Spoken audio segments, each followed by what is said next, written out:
姐姐饿死后，我爹把我娘当两脚羊卖了出去。我怕死，入宫做了洗衣宫女，十指生疮，食不果腹。我慢慢忍受着，想着能活着就行。直到那日，储秀宫送来的衣物中破了一个洞，管事的公公不敢找储秀宫对质，只能诬陷是我洗坏的，杖责了我30棍。我被打得皮开肉绽，高烧将死。彼时我才知道，在宫中想活下去难如登天。我把辛辛苦苦攒了1年的银钱全部塞给管事嬷嬷，然后跪在他脚边奴婢求嬷嬷救命。嬷嬷看着我的脸笑得灿烂，你有这眉眼，好日子都在后头呢。荆州大旱3年，家里早就揭不开锅了。姐姐饿死后，我爹3两银子把我娘卖给了杀猪的王老三，他把2两银子给了我哥，让我哥逃难去，随后拿着1两银子出去买酒喝。我问我爹娘还回来吗？我爹不耐烦，一脚踹开我赔钱货，别耽误我出门买酒喝，想见你娘也可以，天我把你也卖给王老三。我心口被踹得生疼，躺在地上动弹不得，缓了很久，我才忍着痛爬了起来。天已经黑了，我想我娘，所以偷偷去了王老三家。我娘被王老三拴在猪圈里，全身赤裸，身上都是被折磨的痕迹。我哭着上前想抱抱她，我娘勉强睁开眼，看到我后，她一把推开我，茶快跑，离开这里，出去乞讨，哪怕卖身为奴也不要回来。我大哭，娘，我怎么才能救你呀？我娘面露悲戚，等你长大了，有本事了，有银子了，才能救我。我哭着点头。我娘指着一个方向说，那京城，到了京城就可以赚银子学本事。我想救我娘，所以憋了一股劲就往那个方向跑。从日升到日落，双脚都磨出了血，我都不敢停。不知道跑了多久，终于进了城，稀里糊涂卖身进了宫。进宫后，我被分到新者库，成了洗衣宫女。新者库很苦，但是每顿饭都有半个馒头和1碗稀饭，月初还有半两银子月钱，这样我感觉很幸福。所以就算冬日井水刺骨，我食指都生了冻疮，我依然满怀希望，只要攒够3两银子，我就可以去把我娘赎出来了，不让她当两脚羊。把想法和同屋的翠云说了，她哈哈大笑，蠢货，羊角羊就是被人吃了，你娘已经死了。我气得让翠云闭嘴，翠云那边生了气，伙同同屋其他人对我拳打脚踢剑毙。你还敢吼我？我同宗的姨姥姥，可是内务府的常侍姑姑，我以后可是要当贵人的。你以为入了宫有了吃就能活下去？得罪我，我让你在新者库都活不下去。翠云说到做到，自此我成了新酒库人人可欺的对象，所有脏活累活都归了我，连饭食都变成钱水。好几次，翠云趁着我洗衣服把我推进河里，看着我在河里扑腾，她带着其他人在岸上叫好，你娘是两脚羊，你是落水狗，真是一对好母女。我这过凉生过病也都熬了过来。有个年纪大点的宫女看我可怜，偷偷劝我去给翠云磕个头道个歉，在宫里死的奴才就是平常事，命如草芥，你到现在没死是因为你还有用。我不懂我有什么用，直到翠云洗坏了储秀宫送来的衣服，管事苏公公生了大气，是哪个贱婢粗手粗脚洗坏了于贵人的衣服。所有的宫女齐齐看向我，我心里咯噔一下，隐约明白我的作用是什么了。翠云上前指着我说道，苏公公，是秋蝉洗坏的。苏公公冷冷地看着我，拉出去重打30大板。我扑通一声跪在苏公公面前，急忙辩解奴婢冤枉，这衣服是翠云洗坏的，不是奴婢洗的。苏公公一脸不耐烦，直接摆手示意小太监拖我下去。小太监领命拖着我往外走，我拼命挣扎，大呼冤枉。小太监嫌我吵闹，狠狠甩了我一耳光。你以为苏公公不知道？翠云急于表现洗坏了于贵人的衣服，总要有个背锅的，你挣扎也没用，这顿打你逃不掉。在这宫里，我们做奴才的就是提着脑袋干活，说不定哪天就掉脑袋，30大板也不一定死，你就认命吧。再闹下去，说不定就是死路一条了。小太监的一句话，让我全身发寒。我想起刚入新酒库时，管事嬷嬷对我们说的那句话，这宫里是吃人的。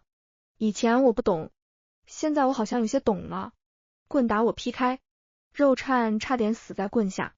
我苟延残喘的躺在床上，只感觉活着好难。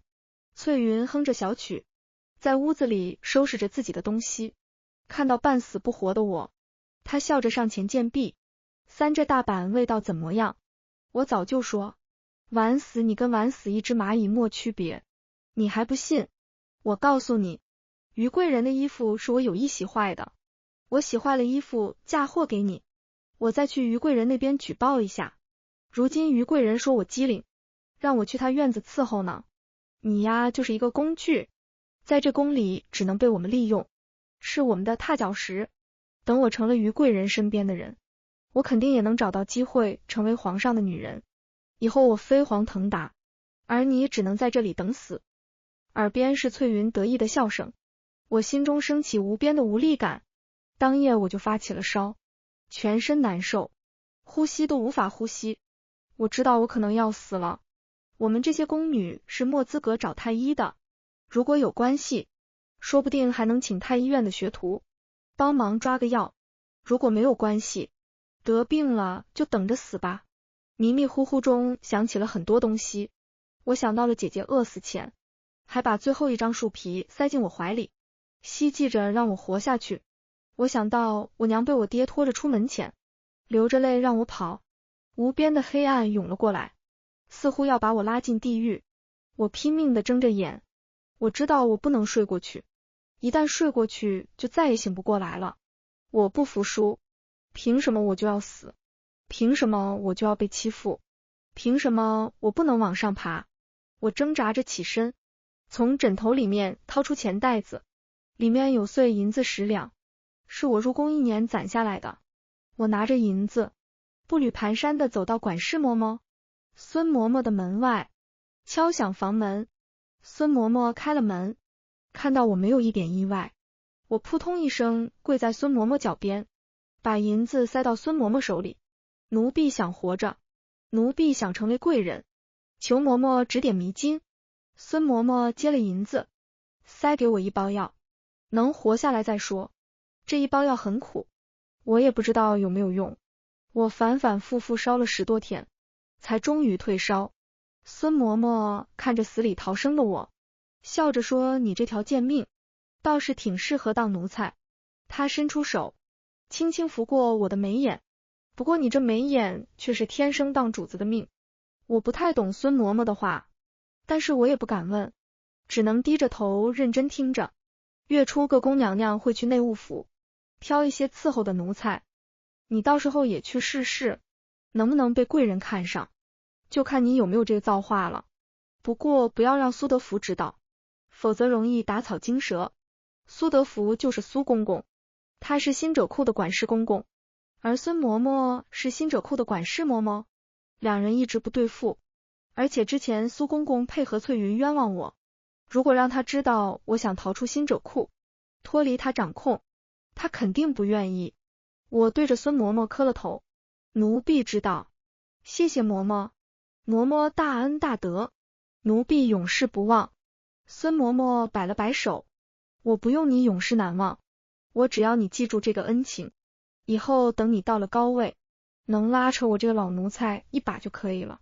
孙嬷嬷说得很笃定，我不知道我这个3等宫女能到什么高位，我也不知道她为什么那么有信心，不过我还是认真的点了点头，因为这是我唯一的机会，奴婢一定谨记。告别了孙嬷嬷后，我就耐心等着心前着火，不敢透露半分，就怕被苏公公察觉。好不容易等到日子，我跟着孙嬷嬷刚出了新酒库，就被苏公公拦在门口。孙嬷嬷，你老这是要去哪呀？苏公公一边说着，一边恶狠狠地盯着我。我低下头，全身打得寒战。看来消息还是走漏了。孙嬷嬷笑了笑，送秋蝉去内务府，今天各宫娘娘都会来内务府挑选奴才，秋蝉的名字5月前就报过去了，现在就要带她过去，要是让个宫娘娘等着，那就不好了。苏公公脸色铁青，直到拦不住了，他死死盯着我，半晌才开口，那就希望秋蝉能入了主子的眼，步步高升，免得在新者库里死得不明不白。赤裸裸威胁的话明显是告诉我，如果今日我不能入了某个娘娘的眼，那等我回到新者库就会死得不明不白。孙嬷嬷莫说话，直接拉着我离开。一路上我脑子都很乱，心中不住的担忧落选之后怎么办。孙嬷嬷也不可能再帮我一次了。到了内务府，我被安排在一众宫女当中，和其他宫女一对比，我就显得格格不入。她们都精心打扮过，一个个看着就赏心悦目，只有我又黑又瘦，穿的衣服都是破旧的。我感觉我被选中的可能性太渺茫了。知道孙嬷嬷为石磨笃定，我可以登上高位，隐约见我感受到2道视线落在我身上，我心有警觉，朝着视线的方向看去，就看见翠云和一个小宫女正在远处看着我。翠云指着我对小宫女说着什么，小宫女一直点头交代完了，而那小宫女小跑到我身后站定，显然她也是这次要被挑选的宫女之一。翠云则缓步走到我身边，嗤笑一声贱婢，就你还妄想往上爬，真是可笑。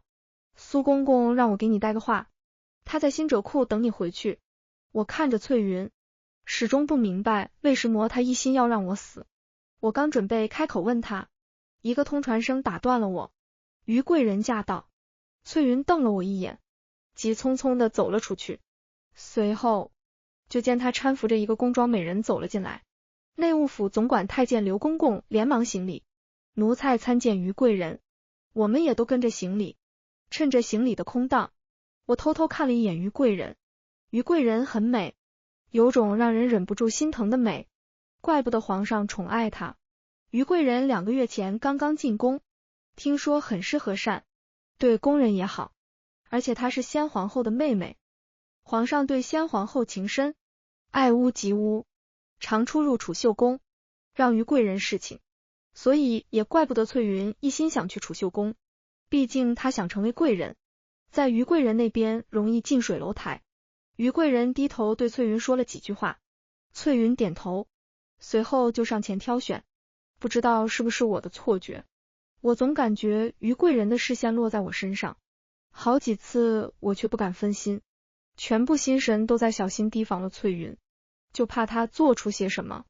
只见翠云在一众宫女中走过，伸手点了几个人，就你们几个，回头去储秀宫报道。那几个宫女一脸兴奋，连忙磕头谢于贵人恩，点其中一个，就我身后那个刚刚跟翠云说话的宫女。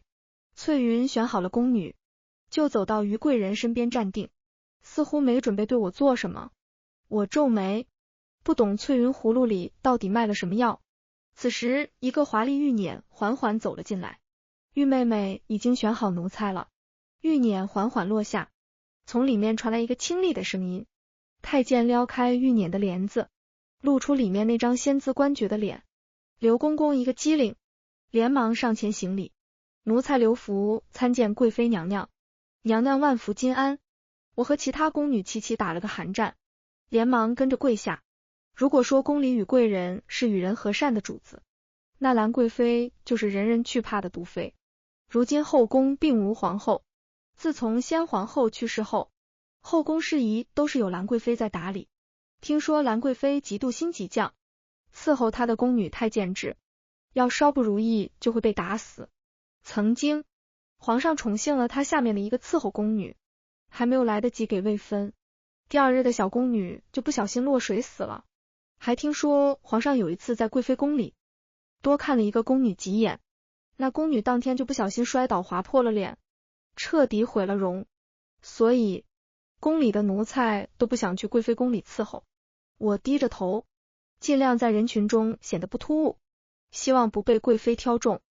但是一股巨力在我背后突然袭来，我被直接推的摔倒在兰贵妃的玉面前。所有人都被这个变故吓了一跳，齐刷刷的看向我，我脑中一片空白，回头看了一眼推我的人，正是跟翠云说悄悄话的那个宫女。我又转头看了一眼于贵人身后的翠云，她正一脸得意的看着我，双眸中都是戏谑和鄙夷，她就是要害死我。刘公公大惊，对着我怒斥哪来的贱婢，居然敢冲撞贵妃，娘娘来人啊，拖下去打死。2个小太监领命气势汹汹的朝着我走了过来，我顺势趴在玉眼前，仰着脸看向杀人如麻的兰贵妃。内务府这地面不平整，娘娘千金之躯不能有损伤，娘娘可以踩着奴婢下狱。撵我的话一出口，兰贵妃就笑了起来，倒是个会说话的。刘公公摆了摆手，示意刚刚上前的2个小太监退了下去。兰贵妃起身，直接踩着我后背，下了狱念。我提到嗓子眼的心缓缓放下来，就算是逃过一劫，就到本宫朝阳宫当差吧。兰贵妃回头看了我一眼，我的心再次提了起来。伺候兰贵妃，等于我只是从一个狼窝调到另外一个狼窝，但是我能怎么办？我只能磕头谢安。兰贵妃走到于贵人面前，扫了一眼她挑选了几个宫女，随后吸血开口：于妹妹好心机，选的奴才都是相貌平平的，是怕这些奴才爬床吗？于贵人直接跪下。娘娘教训的是。兰贵妃得意的笑了笑，反手指了她身后的